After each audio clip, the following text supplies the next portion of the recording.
Daddy, look at Maisha go. Maisha, look at the camera. We are flying. Oh my God.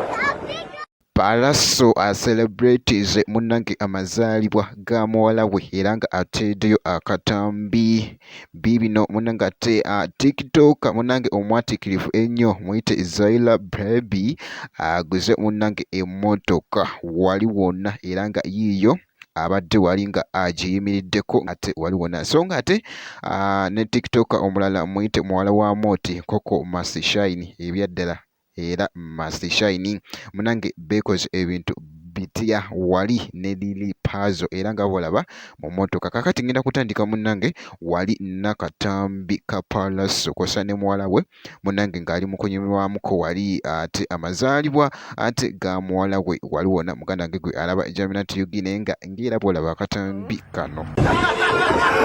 Maisha, look at the camera. We are flying. Oh my God.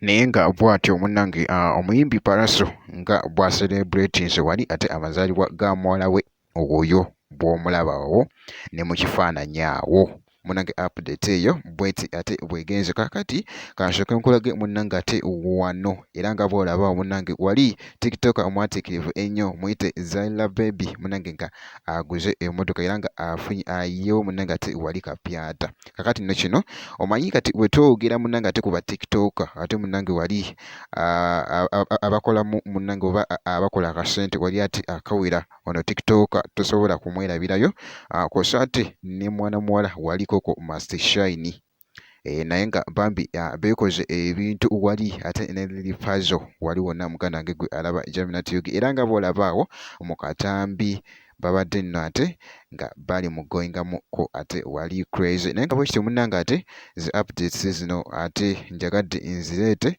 era kati ngenda kubeera nga ate nga nkomawo ate mu maaso eyo ne zi updates endala.